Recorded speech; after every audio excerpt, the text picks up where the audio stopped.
Okay, so the next page in your notes is piecewise function. Yes, it looks a lot like the lesson we did yesterday, because it is. So we're going to that same example again, the birthday gift.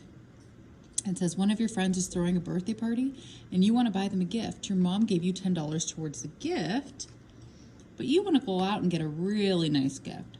You decide to ask your friends if they like to get together and buy a joint gift, a person pitching in $5.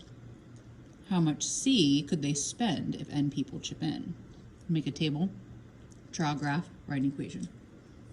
All right, so like we said, poor mom yesterday, she doesn't count as a person. We're counting friends. So with 0 people helping you, that is $10. When one person helps you out, now you have 15. So go ahead and fill this table just like you did yesterday.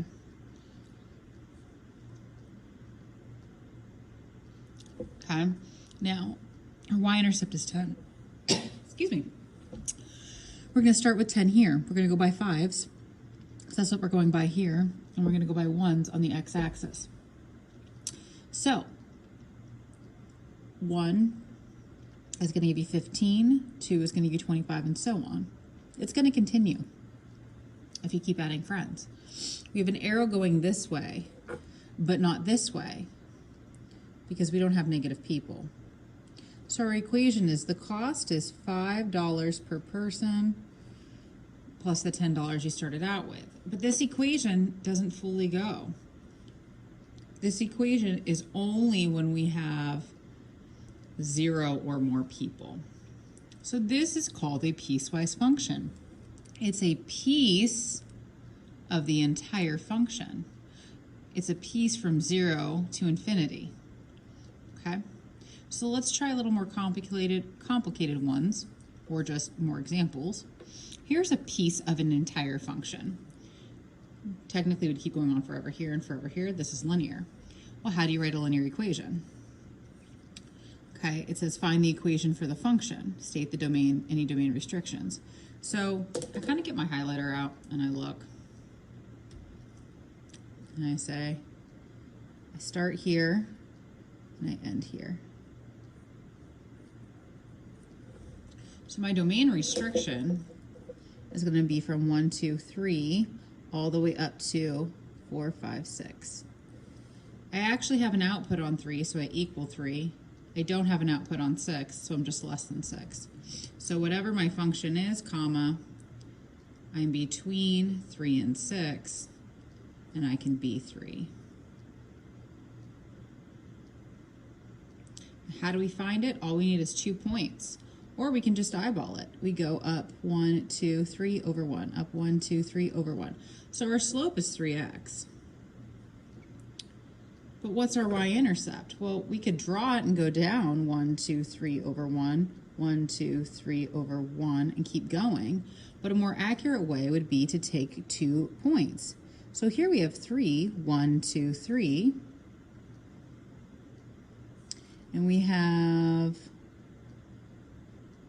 4, 5, 1, 2, 3, 4, 5, 6, 7, 8, 9. So we have 5, 9. Let's make sure that's right again. Go over 3, 4, 5, up 1, 2, 3, 4, 5, 6, 7, 8, 9. All right, x1, y1, x2, y2. So y minus y1 equals x minus x1. Our slope is 9 minus 3, which is 6, 5 minus 3, which is 2.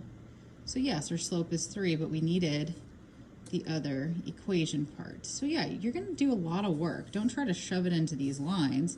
Do it somewhere on the paper. So y minus 3 equals 3x minus 9. Add 3 to both sides. Your equation is going to be f of x equals 3x minus 6. I can only use equation when my x's are between 3 and 6 and including 3. So is this a huge new concept? No. Okay.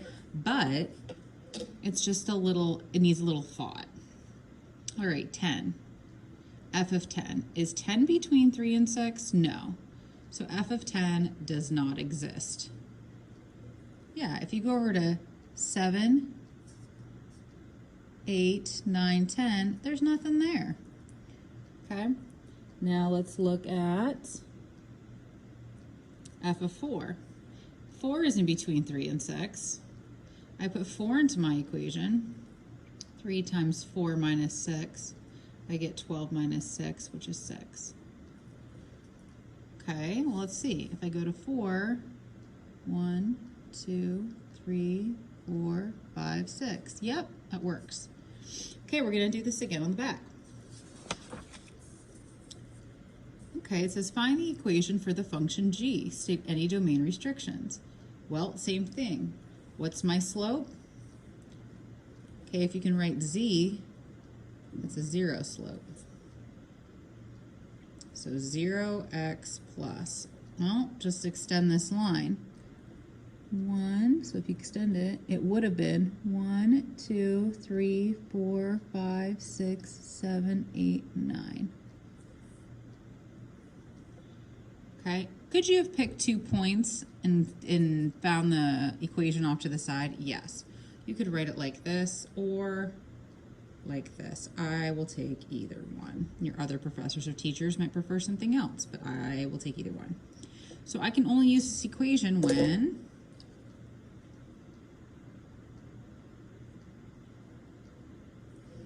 I'm in between 1, 2, 3, and 4, 5, 6, 7, 8, 9, 10.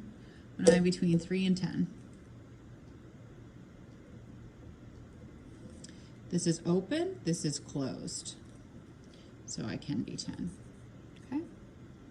It says state g of 2. If I look, 2 is not between 3 and 10.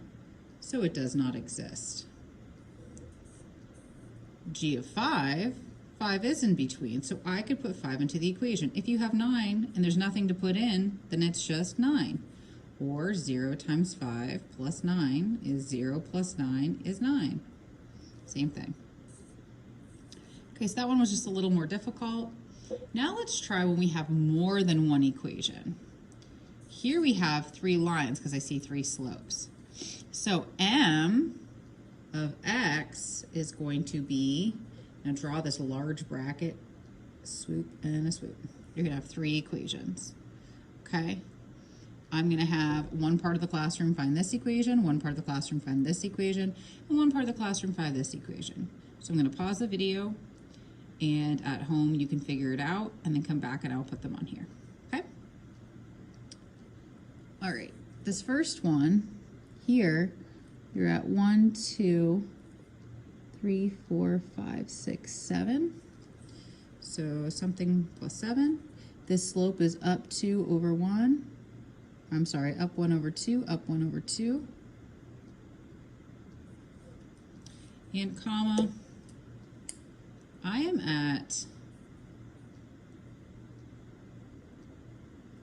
1, 2, 3, 4. So I start at 4 and I keep going lower. There's not a stopping point. So I'm 4 and lower. Here's the thing. I can't tell if the filled in circle is with this equation or with this equation, but it doesn't matter because I'll have the same y output. So if I just make it equal to there, I don't make it equal to for the other equation.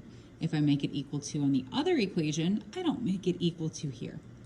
The next equation, your slope is up 1 over 1, 1, 2, 3, 4.